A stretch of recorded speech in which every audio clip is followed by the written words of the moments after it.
everybody and welcome back to my YouTube channel. So at the moment you're looking at some ingredients for a cake. So I am making a cake for my mother-in-law's birthday. Her birthday has actually been, but we're having a party for her. So I'm making the cake for that. It is my very first time making a gravity-defying cake. So what I'm hoping to make is like a floating teapot. So hopefully it all works out. But yeah, it could go wrong since I've never done this before. So I thought for Tasty Tuesday I would show you guys myself making the cake. So we have our butter. We're just using a cake mix. I know that's cheating a little bit, but that's just the way I make cakes. And then we have our milk measured out here, and we have a bowl. So now we're going to tip all of our ingredients in here, mix it all up, then put it in a baking tin and put it in the oven.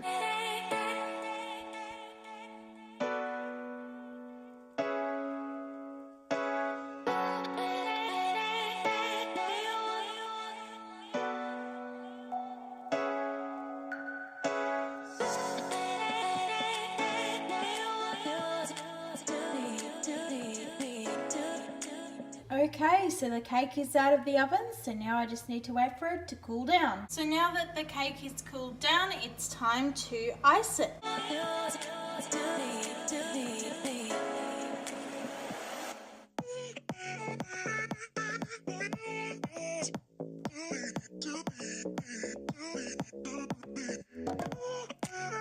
Okay guys, so we are back to making my mother-in-law's birthday cake.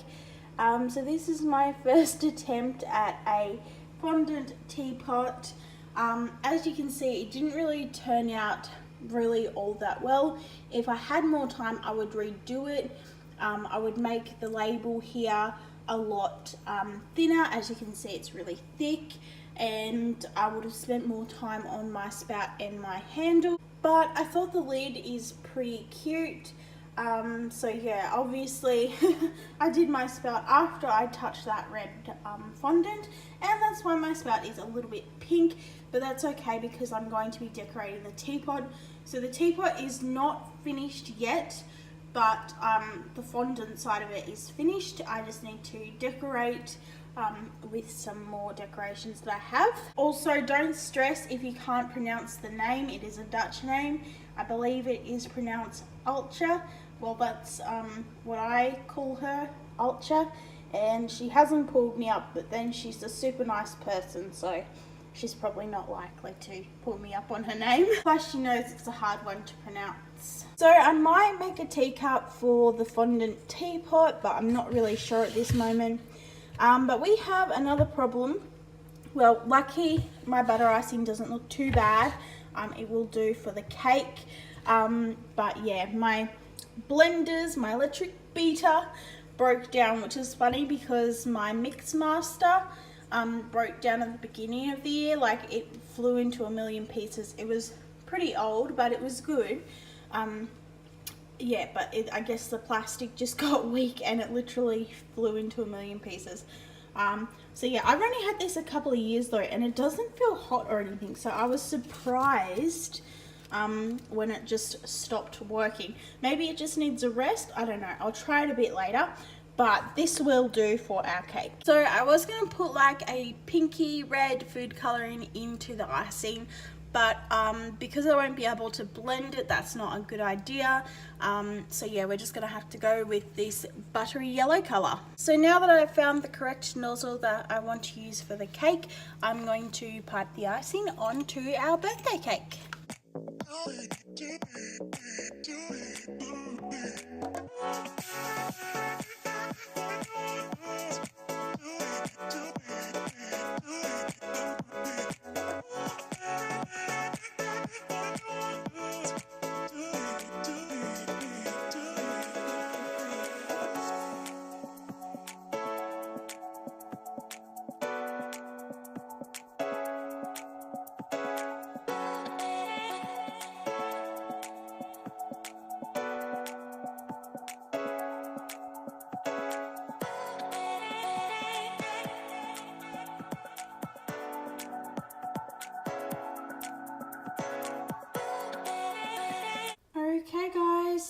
this is the cake. Now don't worry, it's not going to go on this plate, but I'm just going to put it in the fridge, and then the icing will harden up a bit, and then I can transfer it onto the cake plate that is going to my mother-in-law's birthday party. Now there are a few flaws with my icing. You're not meant to be able to see the cake, but you can through mine, and it is a little bit wonky in places.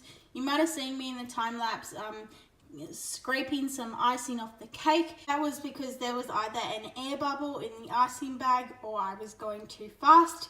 So it got messed up and I have to start again, otherwise your cake just won't look good.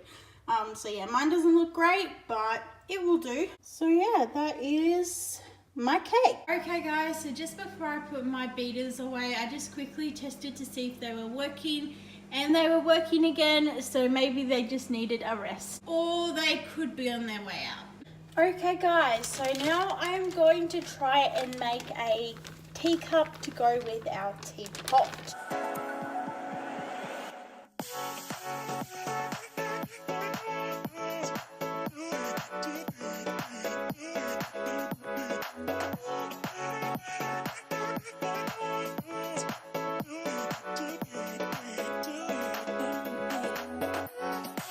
Okay, so just like with the teapot, I also had to watch a tutorial for the teacup.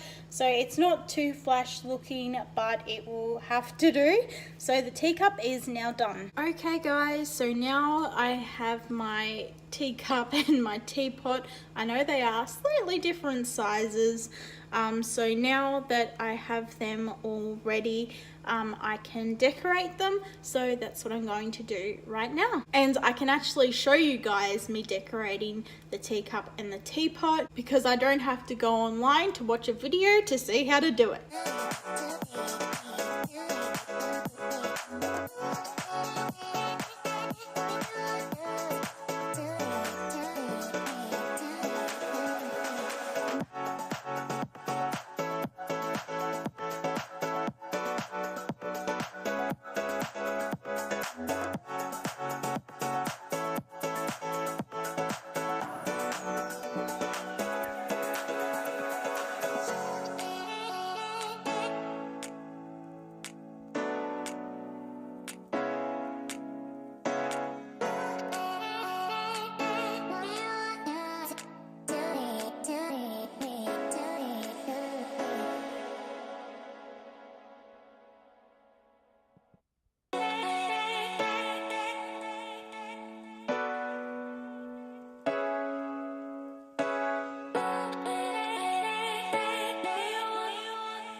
So here is my cake done and dusted.